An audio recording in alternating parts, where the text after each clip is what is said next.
Welcome to Rambam in Depth. Today we're going to be discussing the Rambam Hilchos Taanis, Perek Daled, Halacha Daled.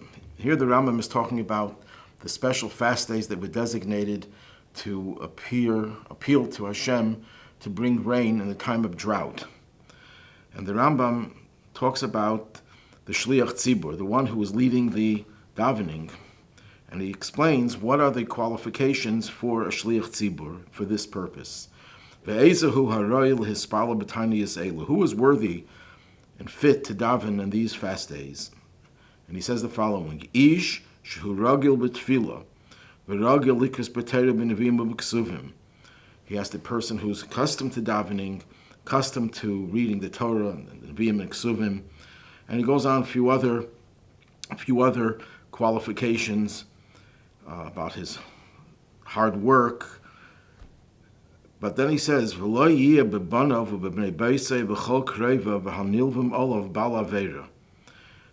he shouldn't have among his sons, his family members, and all his relatives, and all those who are attached to him, people who are transgressors. His house should be devoid, empty of sins. Then he adds another qualification.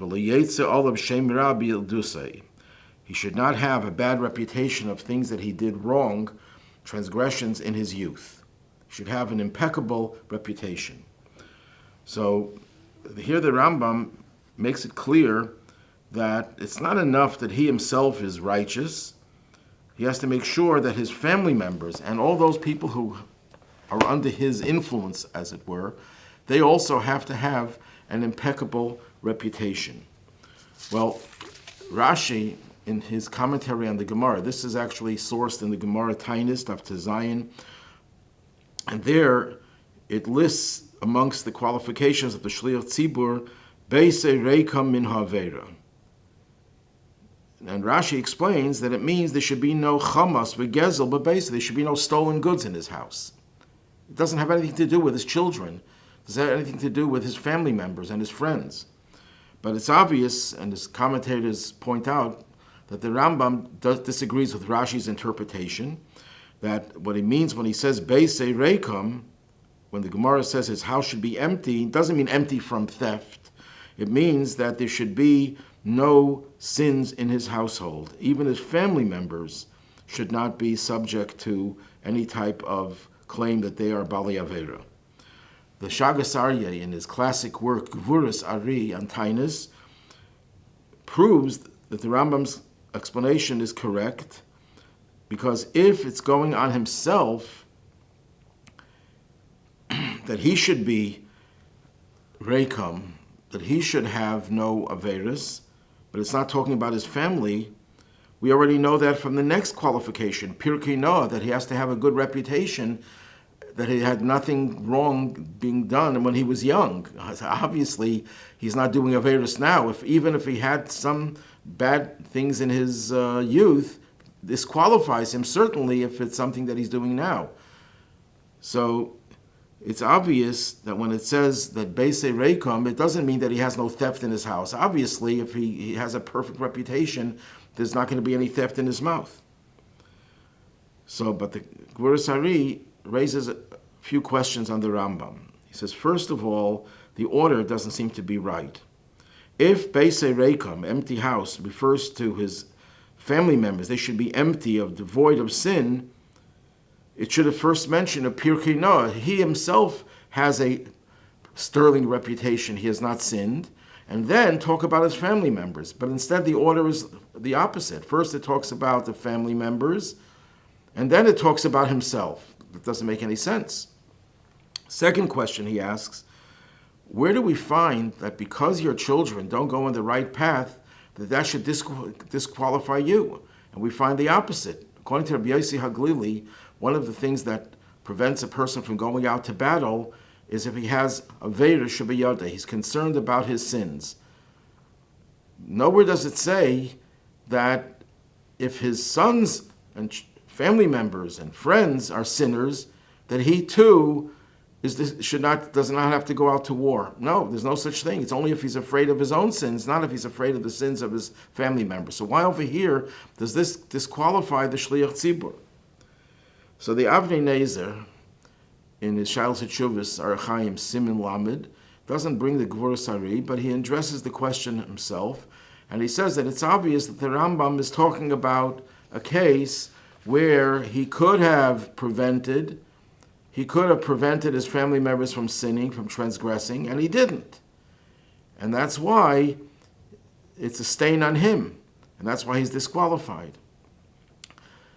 So I have two questions here. Number one, the Rambam doesn't specify. The Rambam just says that his family members have to have a good reputation, no sin in his household, even his people who are attached to him, even though they're not even living in his house, they have to have impeccable records. The Rambam should have mentioned, and those people have sinned, and he didn't influence them, he didn't change them to cause them to do tshuva. And secondly, what happened over here? If he tried and he failed, he couldn't change them, why should it be his fault? And if he didn't try, he didn't do anything to stop them from sinning, then it's his Aveira. So that's already included in Pirkei Noah, that he has a perfect reputation. The Gemara says, Misha b'yesh b'yad limches v'lei micha, a person who has the ability to protest someone else's transgression and he doesn't do it, Nikra Rasha, he's called a Rasha, as the Alter Rebbe brings in the very beginning of Tanya. So he is a Rasha if his family members are Rashayim and he didn't do anything to stop them. So you're forced to say he did something to stop them. So again, what's the problem? Why should he be disqualified if his children, Nebuch, are so far away that he couldn't even influence them? But then, there's another question. We're talking about a Shliach Tzibur. This is not the first time a Shliach Tzibur is mentioned in the Rambam. In Hilchos Tefillah, Perek Ches Halach Yud Aleph, the Rambam brings, as one of the qualifications of the Shliach Tzibur, he has to be Gadol Shebetzibur b'chachmasai u'b'maisav. He has to be great in his wisdom and his deeds. What does that mean in his deeds? So Rabbeinu Menayach, one of the early commentators of the Rambam, says that he has to be a Baal Maisim Tevim Kol Yamav, and he brings the Gemara in Taanis, the Ar Gemara that our Rambam is based on, Ubeisei Reikon Upirkei Noah, and he explains, what does Reikon mean? Reikon me'aveira, she'ein chamas v'gezel b'beisei. Upirkei Noah sh'liyatza olav shem rab yaldusa. He doesn't say a word about that his family members have to be tzaddikim. It's a little strange that Rabbeinu Menayach learns shot in the Gemara like Rashi, not like the Rambam does. But even so, it's obvious that he's not requiring, that the Rambam doesn't require that his whole family should be tzaddikim. So why is it, Legabi a Shliach Tzibur of the entire year, there's no such requirement, whereas the Shliach Tzibur of these fasts for rain, he has to have all these qualifications. So one could perhaps give a Balabatisha answer that answers all the questions. We're not talking about the qualifications of the Shliach Tzibur in terms of his righteousness. That's a separate thing. That's Pirkei Noah, that he has to have a good reputation, that even in his youth he hasn't sinned. We're talking about something else. We're talking about a person who is trying to break a gzeira. These are very special fast days. There's a gzeira, and this Rambam puts this in the context of the halachas of the last 7 fasts, the most stringent of the fasts.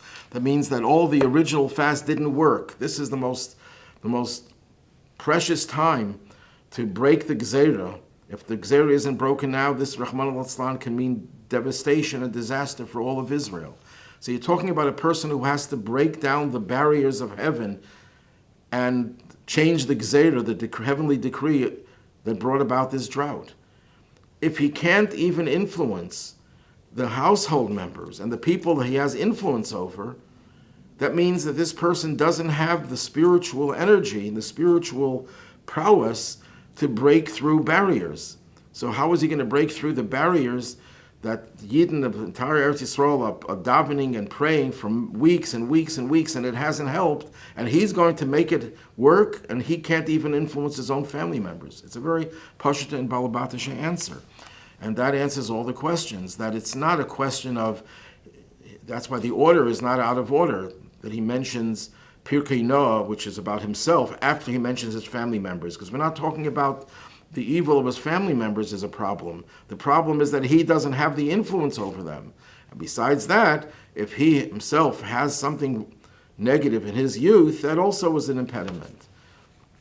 And that answers, of course, the Kvuras Aryeh's question, where do we find that children's misbehavior reflects on the parents, that somehow that parent is called would be disqualified? We don't find such a thing. The answer is yes, we don't find such a thing, because normally it wouldn't be an impediment. But over here, you're trying to change something, to change the whole status. It has to come from a person who's able to change other people. And the third question, why there's a difference between Hilchos Tefillah and Hilchos Taanis, is very simple. Because Hilchos Tefillah, you're talking about a regular davening. Regular davening, Shliach Tzibur has to represent the Kohol, so he has to be a righteous person. But you don't have to have a person, Dafka, who has the power to break through barriers. It doesn't have to be that powerful of an effort, because we're not talking about a crisis situation. This is a terrible crisis and needs extra energy.